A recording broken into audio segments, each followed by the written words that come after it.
여호와께서 다스리시니 라는 말씀 은혜 나누기를 원하는데, 세 번역에는 주께서 다스리신다 그렇게 표현되어 있습니다. 한번 해보십니다. 주께서 다스리신다. 개정 성경은 여호와께서 다스리시니. 국가의 3요소 얘기하면 첫째가 백성이 있어야 되고, 그 다음에 영토가 있어야 되고, 주권. 이 세 가지 중에 한 개도 없으면, 모자라면 국가가 이루어지지 않는다. 하나님 나라, 하나님 국가하면 세 가지가 있어야 되는 거죠. 똑같이 백성하면 하나님의 백성, 저와 여러분 성도들. 주권은 하나님이 다스리신다. 논란이 되는 게 영토예요. 하나님이 다스리시는 영토. 여기서 믿음이 조금 갈리기도 하고 신학적인 논쟁도 조금 생깁니다. 누구나 동의할 수 있는 하나님이 다스리시는 영토, 천국.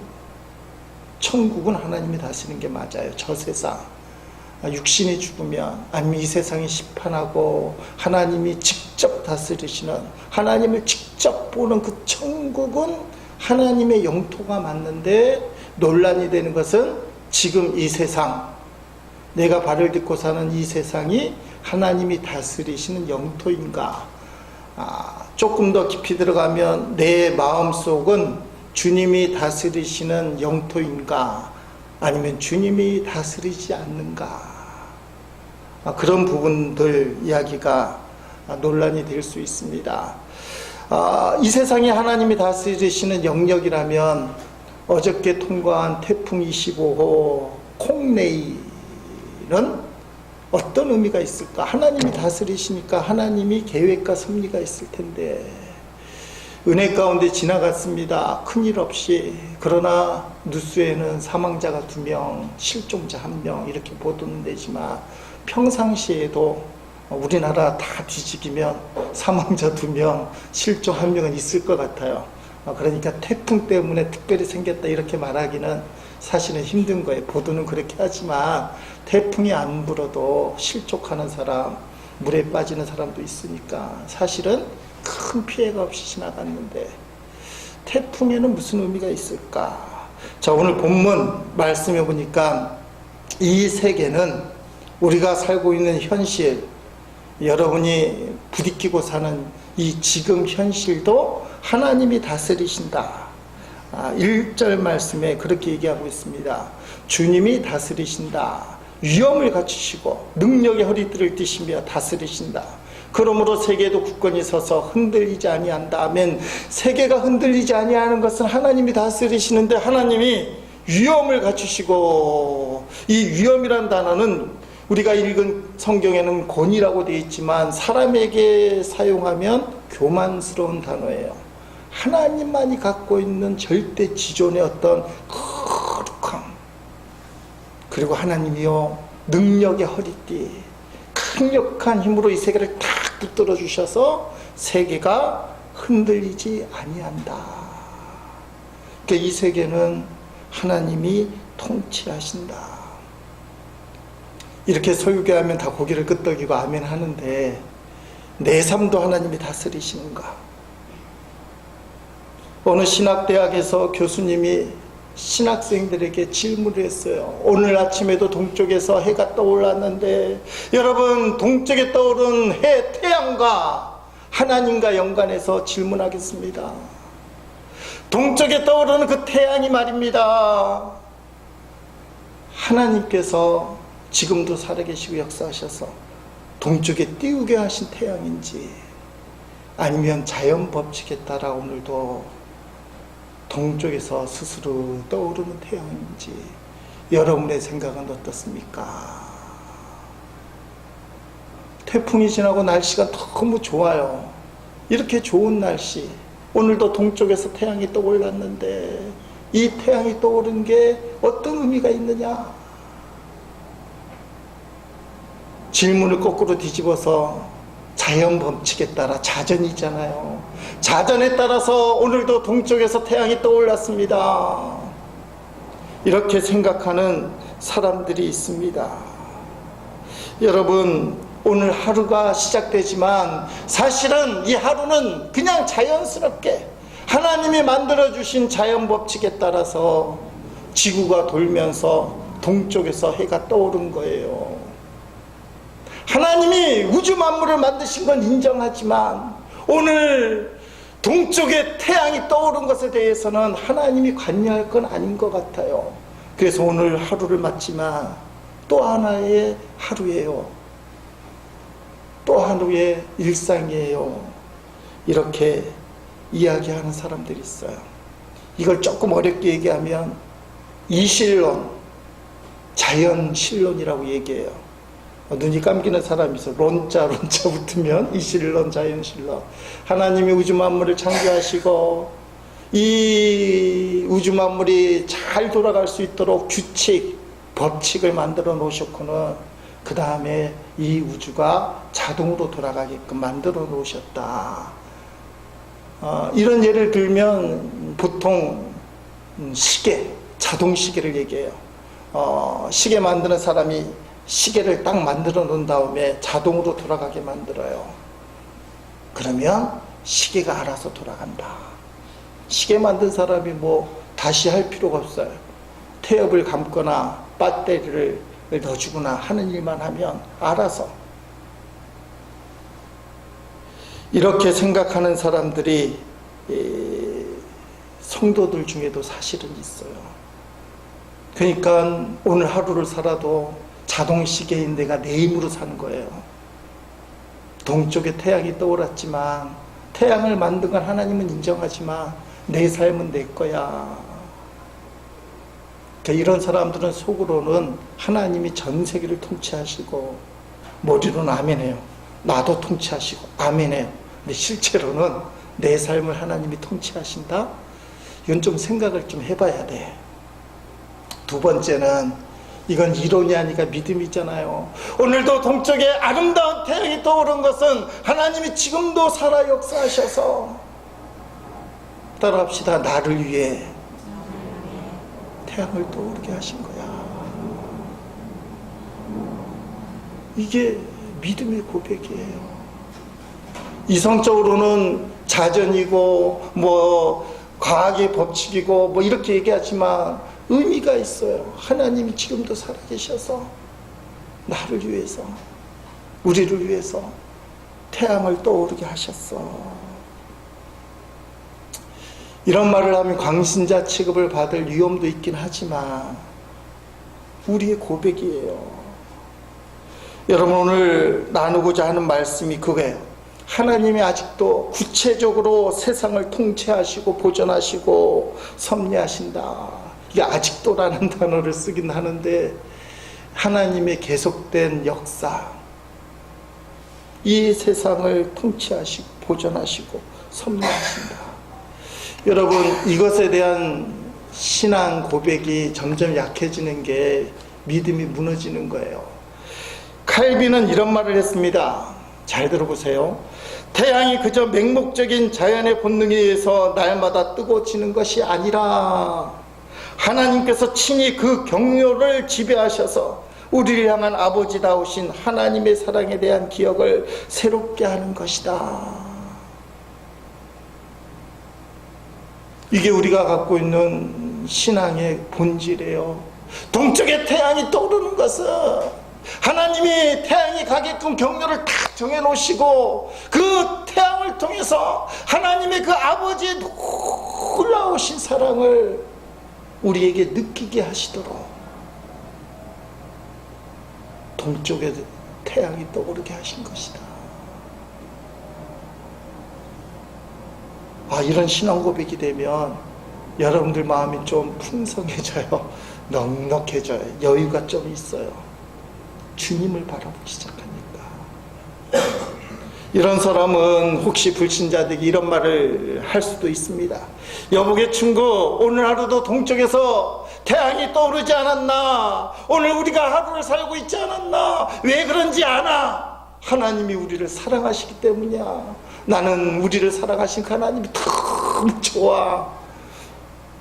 이런 고백을 사람들에게 할 수 있어요. 그러면 하나님이 지금도 우리와 함께 하신다.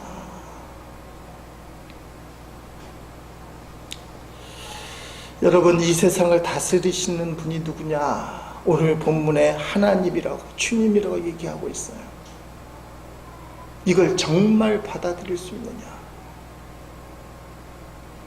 남북관계가 급박하게 돌아가는 2018년도예요.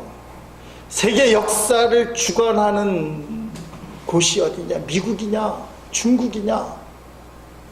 김정은 위원장이냐? 문재인 대통령이냐? 이 세상을 결정짓는 것들이 사람들로 치면 돈 많은 부자냐, 권력가들이냐, 힘있는 사람들이 이 세상을 결정하는 것이냐. 세상은 그렇다고 얘기해요. 그래서 외교도 잘해야 되고요, 사람 관계는 눈치도 잘 보고 줄도 잘 타야 되고, 사람에게 잘 보여야 되고, 틀렸다고는 얘기를 못해요. 그러나 눈에 보이는 이 세상이 세상을 결정하는 것이 아니라는 건 또 우리가 알아요. 내 마음대로 안 되니까. 미국이 미국 마음대로 되는 게 아니니까.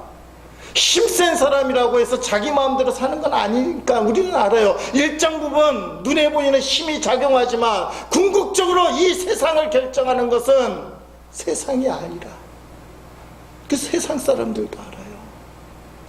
우리 성도에게 있어서 이 세상을 결정하는 게 누구냐? 따라합시다. 주님이 다스리신다. 내 인생을 결정하는 게요, 건강이고 돈이고 사람 관계일 수도 있지만 주님이 나를 결정한다.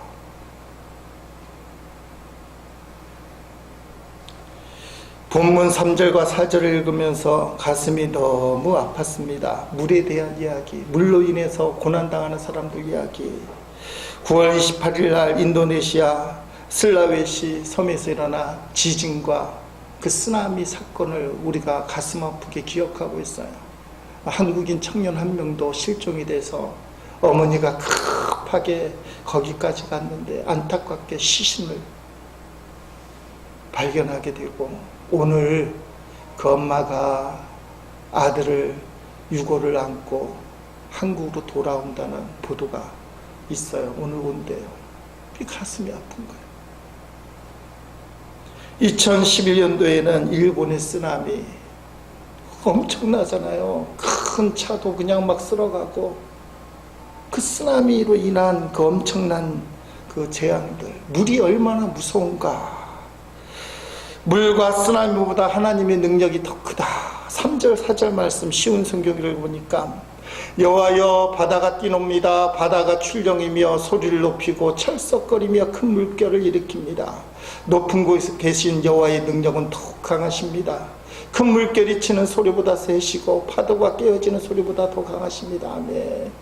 이 시편을 기록한 사람이 이름이 안 나온 무명 시편이에요. 이 사람이 우리가 생각하기에는 쓰나미는 안 봤을 거다.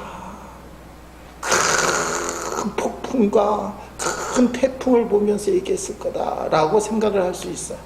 또 기록에 의하면, 세계 역사에 의하면 요 근래에만 쓰나미가 있는 것이 아니고 오래전에도 쓰나미, 엄청난 지진들이 있었으니까 혹시 그거 보고 기록할지도 몰라요. 그런데 의아심이 드는 게요, 하나님이 큰 쓰나미보다 힘이 강하시고 세다고 하는데 왜 하나님이 그 쓰나미를 허락하실까? 가슴이 아프잖아요. 지난 9월 29일 새벽에 추석 다음 날이잖아요. 해운대 2시 15분인가 요새 신문에 그런 기록까지 나오던데, 청년 2명이 길을 건너려고 인도에 서 있었어요. 요새 문제가 되는 외제차, 그 차를 탄 음주운전자고요. 서 있는 두 청년, 하나는 휴가 나온 군인이고 하나는 학생인데 쳐갖고 15m를 날아갔다는 거예요. 얼마나 달렸는지 모르겠지만 콘크리트 바닥에 둘이 탁 떨어졌는데, 군인은 의식불명하다가 사망했고 한 친구는 아직도 중상이다. 이런 일을 생각하면 답답하잖아요. 세월호 사건도 그렇고 본인이 원하지 않는데 화재가 나고 사고가 나고 하나님이 힘이 세다는데 왜 그런 일들이 생기는가? 예수님 시대에도 이런 일이 왜 없었겠습니까? 하나님 앞에 제사하려고 하는데 몰살당한 일들이 나와요. 빌라도 총독이 기록에 의하면 한 해는 6월절에 3,000명을 유대인들을 죽였고 믿기기 힘들겠지만 2만 명을 살해해서 성전에 널린 적도 있다고 그래요. 빌라도 총독이라는 사람이. 그 얘기를 꺼내는 거예요. 누가복음 13장 1절로 5절에 보니까 주님을 찾아와서 사람들이 물어요. 어떤 사람들이 예수님께 와서 빌라도가 갈릴리 사람들을 죽여 그 피가 저희의 드릴 희생제물과 기본복이 되었다는 소식을 전해주었습니다. 왜 그 사람들이 죽어야 됩니까? 왜 하나님의 백성 이스라엘 사람들이 선민사상이 강하잖아요. 하나님의 백성들이 왜 성전에서 죽어야 됩니까? 예수님께서 그들에게 대답하셨습니다. 너희는 이 갈릴리 사람들이 이런 고난을 당했다고 해서 다른 갈릴리 사람들보다 더 큰 죄인이라고 생각하느냐? 그렇지 않다. 내가 너희에게 말한다. 너희도 회개하지 않으면 이와 같이 망할 것이다. 또 실로암 탑이 무너져 죽은 18명의 사람들이 예루살렘에 사는 다른 모든 사람보다 더 악한 죄인이라고 생각하느냐? 그렇지 않다. 내가 너희에게 말한다. 너희도 회개하지 않으면 이와 같이 망할 것이다. 하나님의 백성이 왜 성전에서 죽어야 되고요? 실로암 못이라고 지하 연못인데 베데스다 연못이에요. 거기에 물을 끌어내려고 상수도 공사를 하는데 전망 망대, 여기는 탑이라고 돼 있죠. 탑을 세웠는데 그 탑이 무너진 거예요. 부실공사 때문에 18명이 죽었어요.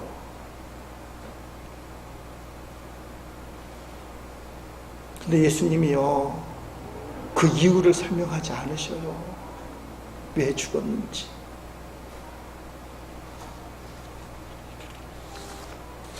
그런데 뭐라고 얘기하냐면 너희도 회개하지 않냐면 그와 같이 망할 것이다.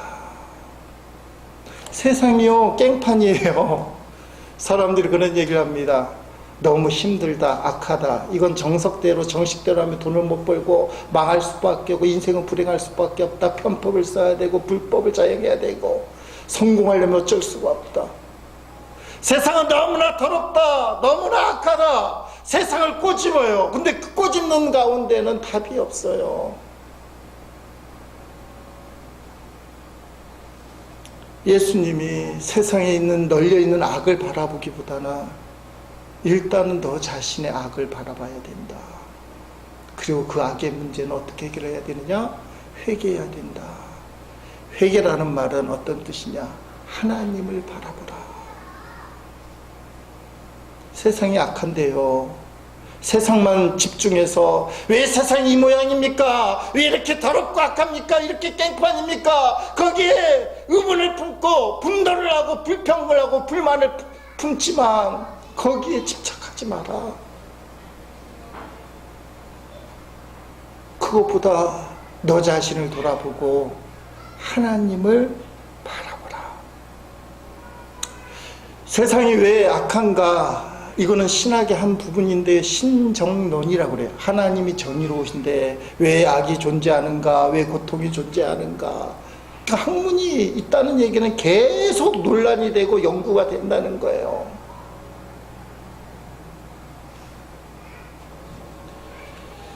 근데 성경은 고통과 참사의 원인에 대해서 집중하기보다는 너 자신을 돌아보고 하나님을 바라보아라.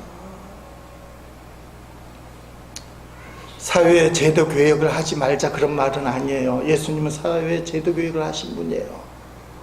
십자가를 지심으로 유대교만 갖고 있는 특전을 꺾어버리셨잖아요. 성전에 있는 휘장을 잘라버리셔서 누구든지 하나님 앞에 설 수 있다. 그러니까 사회 제도를 악한 사회 제도를 그냥 놔두는 분은 아니에요. 근데 그 출발점을 얘기하는 거예요. 지금 상황에서 너 속에 있는 그 불평과 그 그 분노, 불의에 대한 참을 수 없는 분노가 폭발하는 건 인정하는데, 진짜 중요한 게 뭐냐? 너 속에 있는 너의 죄라는 거예요. 이게 일단은 급하다. 우선순위에서. 여러분, 성경은 우리가 당하는 고통과 우리가 눈으로 목격하는 참사에 대해서 원인은 말씀 안 하지만 그 배우는 불행한 듯이 제시하는 게 있어요. 욥기. 사탄이 그 짓을 한다. 근데 놀라운 것은요, 사탄이 그 고난을 주고 참사를 일으키는데도 하나님이 허락하신다는 거예요. 여기서 또 갈라요. 아니, 하나님이 왜 그걸 허락하실까? 하나님이 허락하신 데는 하나님의 섭리가 있다. 고통과 참사의 원인은 우리가 정확하게는 알 수 없지만 성경에서 얘기하는 것은 뭐냐? 하나님은 그 고통과 참사를 다루신다는 거예요. 욥이 고난당할 때 하나님이 계속 눈여겨봐 주셨고요. 인간적으로 이해할 수는 없지만 전하 유복의 축복을 마지막에 해주셔요. 여러분, 오늘 본문에 주님이 다스리신다. 주님이 다스리신데 왜 이런 문제가 생깁니까? 그런데 하나님이 그 문제와 고통 가운데 함께 하신다고 주장하신다. 그 원인과 왜 이런 일이 발생하는지는 사실 정확하게 알 수 없어요. 만약에 그걸 정확하게 안다면 말입니다. 저도 그분에 대해서 많이 연구했어요. 필립 얀시 같은 고통을 다루시는 하나님부터 시작해서 신종론과 관련된 책들이 무지하게 나와요. 근데 내린 결론이 뭐냐? 만약에 고통과 참사의 원인을 알게 되면 우리 하나님 안 찾을 거예요. 이유를 아니까, 방법을 아니까. 하나님이 없어도 되는 단계까지 들어가 버려요. 그러면 하나님을 향한 갈망이 사라지고요, 하나님이 베풀어 주신 은혜를 구하지 않아요. 너무 차가운 얘기인 건 알아요. 차가워요. 하나님의 은혜를, 하나님을 갈망하기 위하여 고통이 생기고 참사가 생긴단 말인가? 근데 하나님께 맡길 수밖에 없는 게 신앙이에요. 오카노 목사님이 고통을 다루시는 하나님의 손길, 이 책을 냈는데 서문에 이런 말을 합니다. 하나님은 세상을 사는 우리에게 고통을 완전히 면제시켜 주시겠다는 약속을 하신 일이 없다. 형통한 날에는 기뻐하고 공고한 날에는 생각하라고 하였고, 하나님이 이 두 가지를 병행하게 하셨다고 했다. 전도서 7장 14절 말씀이에요. 그러므로 우리가 눈을 돌려야 할 대상은 고통 그 자체가 아니라 고통을 다루신 하나님의 손길인 것이다. 우리가 번민과 불안에서 벗어나지 못하는 근본 원인은 고통이 주는 독소 때문이라기보다는 그것을 다루신 하나님의 손길을 보지 못하는 데 있다고 확신한다. 고통을 다루신 하나님의 손길이라는 책이기 때문에 고통의 독소에 집착하다 보면 우리가 염려 근심에 빠질 수밖에 없고 헤어나올 수가 없다. 그러니까 그 고통과 염려 걱정 근심에서 헤어나오기를 원한다면 고통을 다루신 하나님의 손길을 보라.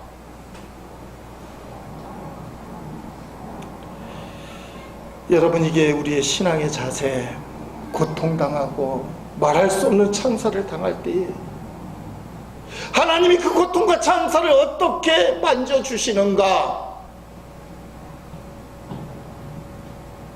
그걸 바라보는 거예요. 하나님이 다스리시기 때문에. 고통과 참사가 난무하는 이 현실이지만 우리가 고백해야 될 신앙 고백 따라 하십시다. 그래도 하나님이 다스리신다. 그래도 하나님이 다스리신다. 이게 우리가 어둠을 헤치고 빛으로 나가게 하는 힘이 돼요. 절망을 딛고 일어서게 하는 힘이 됩니다. 여러분, 세상만 바라보다가요, 하나님 바라보게 되면 삶이 바뀌는 경우가 있어요. 어떤 남자 교우가 병원에 갔더니 사형 선고를 받았어요. 앞으로 살 날이 얼마 남지 않았습니다. 가슴이 쿵 무너지고. 근데 놀라운 것은 남자 교우가 삶이 바뀌어졌다는 겁니다. 세상을 보는 눈이 달라졌다는 겁니다. 첫째는 은밀한 죄가 없어졌다는 거예요. 몰래 몰래 지은 죄. 남자들이 몰래 몰래 죄를 짓는 게 많거든요. 둘째는 미워하는 사람이 사라졌대요. 살 날이 얼마 남지 않다고 하다 보니까. 그리고 받은 것보다요, 해줄 것이 뭔지, 남에게 해주고 싶은 것이 그렇게 생각나더라는 거예요. 정말 중요한 것이 무엇일까를 죽음을 앞두고 보니까 보이기 시작했습니다. 욕심이 사라지고 하루하루의 삶이 얼마나 귀한지 알게 되고, 진작 이렇게 살았으면 얼마나 좋을까. 죽음을 앞두고 깨달았어요. 그래서 이런 말을 합니다. 살 날이 얼마 남지 않았으면 불행이 아닙니다. 그것을 알면 복입니다. 이해는 하지만 그렇게 되기는 싫잖아요. 그렇잖아요. 근데 꼭 그 상황에 가서만 깨달아야 되느냐. 하나님 만날 생각을 하고요. 하나님을 만나고 나서 오늘을 볼 때 오늘 나의 삶이 무슨 의미가 있을까? 세상 때문에 우리가 힘들어요. 사실 아무리 예수님 믿고 기도하고 찬양하고, 근데 세상의 굴레에서 헤어나오기 힘들잖아요. 그런데 거기서 포기하면 안 되는 거예요. 깨닫고 그래도 하나님은 살아계시고 역사하신다. 그래도 하나님은 나를 주관하신다. 자꾸 붙들다 보면 성숙해지고 성장해지는 거예요. 영적인 성숙과 성장. 이중포 목사님 얘기를 지난주에도 드렸는데요. 그 책이 있다 보니까 나는 매일 죽습니다. 책에 보니까 이분이 소천하신 한신교회 목사님이시잖아요. 기독교 장로교 교단에서 제일 큰 교회인데 7년마다 수술을 3번 했더래요. 3번. 끔찍하잖아요. 병이 뭔지는 모르겠지만 병명을 얘기 안 하니까 7년마다 똑같은 수술을 3번 했던 것 같아요. 근데요, 마지막 수술할 때 왜 그런지 원인을 목사님이 깨달았다는 거예요. 수술을 하기 전에 마취를 해야 되니까 마취 의사가 마취를 한 다음에 얼마 지나지 않아서 뾰족한 것을 갖고 왔고 살을 툭 찌르니까 아야! 그랬더니 이 마취 의사가 마취가 아직 안 됐네 하고는 나가더라는 거예요. 좀 있으니까 똑같이 와서 또 확 찌르니까 아야! 했는데 이 마취 의사가 이런 말을 했는데 그것 때문에 왜 내가 이렇게 힘들고 어렵게 살았는가 깨달았다는 겁니다. 마취 의사가 한 말이 뭐냐? 아직도 안 죽었네. 그렇게 하더라는 거예요. 마취 안 된 걸 갖고 아직도 안 죽었네. 아, 내가 살아있었구나. 내가 죽어야만 수술이 시작되는구나. 내 삶이 피곤한 이유가 내가 죽지 않기 때문에 내 삶이 피곤했구나. 그러면서 그 책에 이런 부연 설명을 합니다. 성취지향적인 목회를 추구하던 저는 목표를 하던 것이 좌절될 때마다 하늘 품게 되었나 봅니다. 내가 죽고 오직 그리스도의 영광만을 추구하는 목회를 한다면 그 좌절 앞에 하늘 품을 이유가 없었을 텐데 말입니다. 저는 한이 맺혀 병이 생겼다는 판단이 들었습니다. 목사님 목회를 엄청 열심히 하신 분이에요. 기독교 장로교회에서 제일 큰 교회를 이룰 만큼 충성한 분인데, 근데 목회를 하면서 왜 답답하고 염려 걱정 근심이 있고 성도들 앞에서 밝고 행복하게 설교하고 교회도 잘 되는데 왜 7년마다 병들고 이 수술을 해야 되는지. 자기가 죽었기 때문에.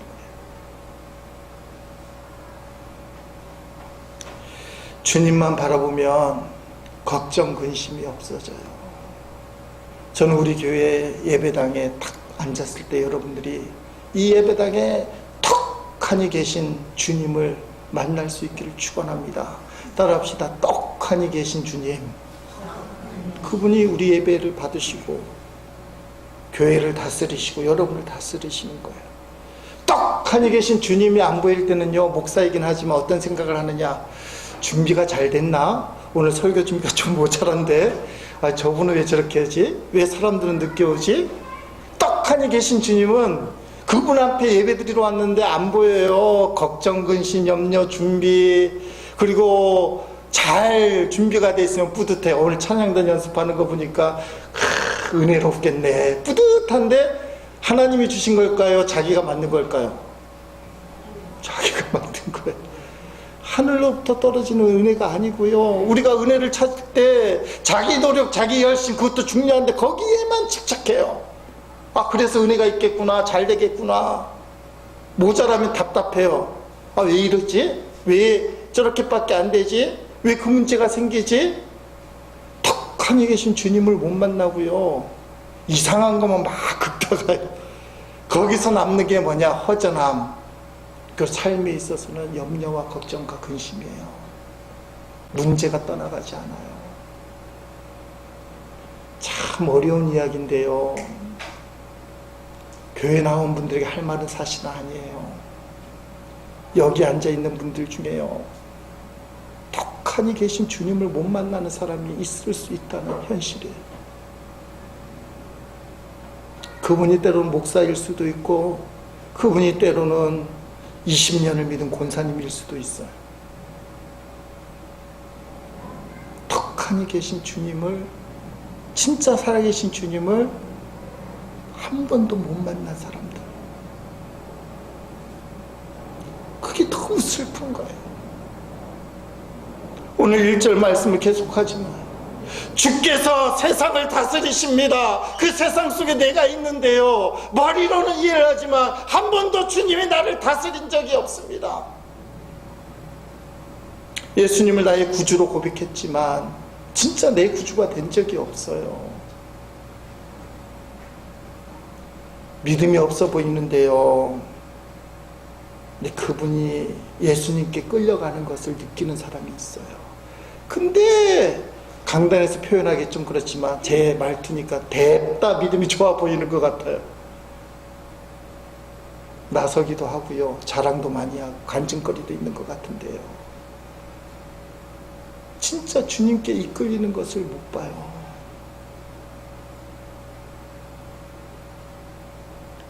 그게 현실이에요. 1절 말씀에 여호와께서 다스리시니 스스로 고뇌를 입으셨도다. 여호와께서 능력의 옷을 입으시며 띠를 띠셨으므로 세계도 견디고 서서 흔들리지 아니하는도다. 아멘. 나를 흔들리지 않게 붙들어 주시는 주님의 통치 다스리시오. 요 근래에 잘 부르는 찬송가가 407장이에요. 구주와 함께 나 죽었으니, 구주와 함께 나 죽었으니, 구주와 함께 나 살았도다. 영광의 그날이 이르도록 언제나 주만 바라봅니다. 언제나 주는 날 사랑하사 언제나 새 생명 주시나니, 영광의 그날이 이르도록 언제나 주만 바라봅니다.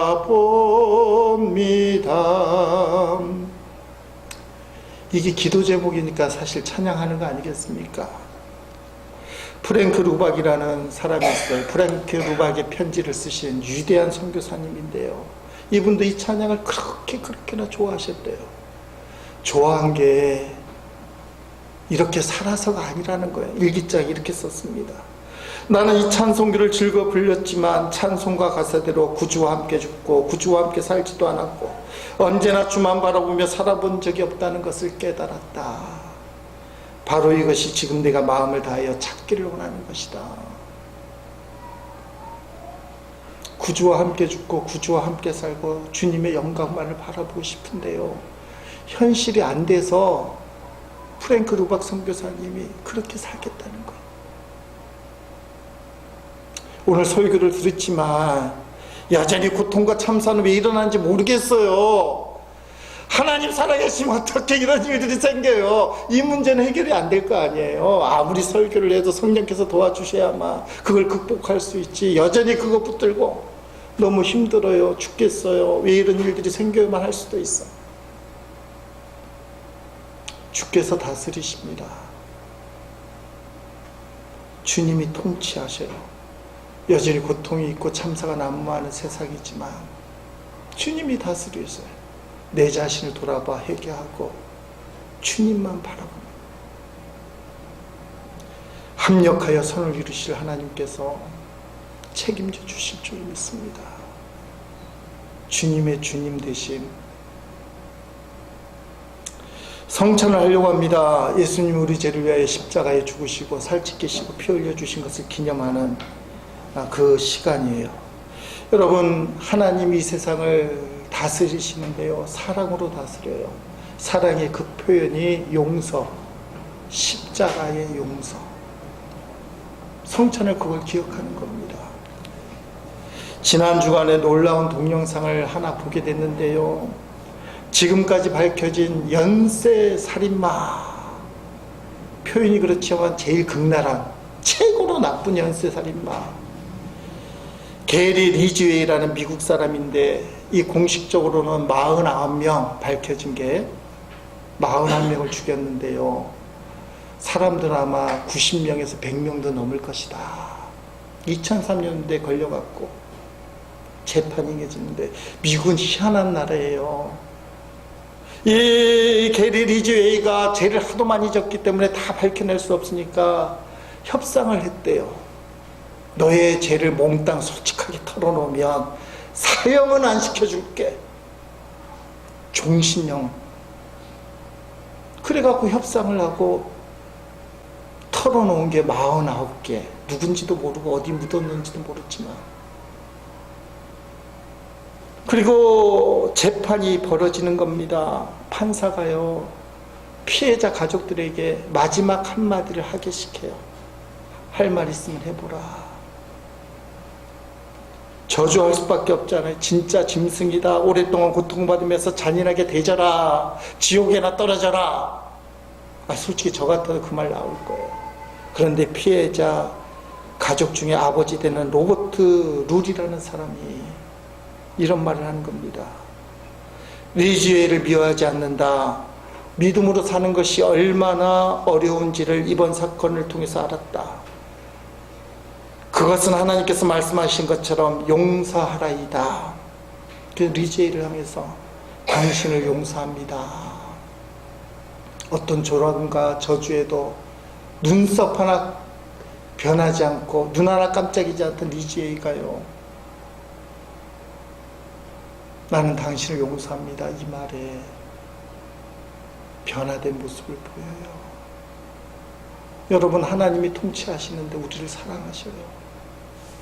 이번 성찬을 통해서 하나님이 나의 모든 죄악을 용서해 주시기 위하여 십자가에 달리십니다.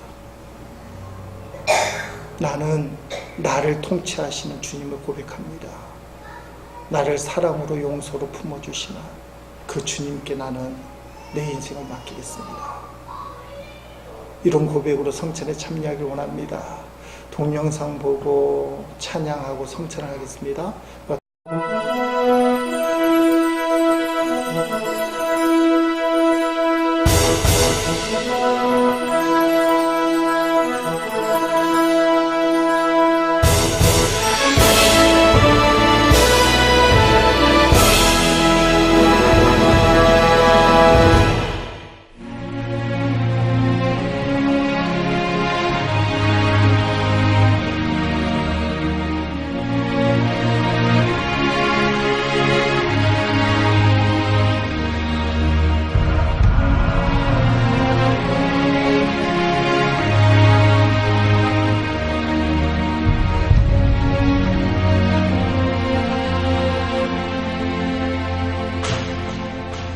Mr. Ridgway, how do you plead to the charge of aggravated murder in the first degree as charged in count 1 for the death of Wendy Lee Caulfield?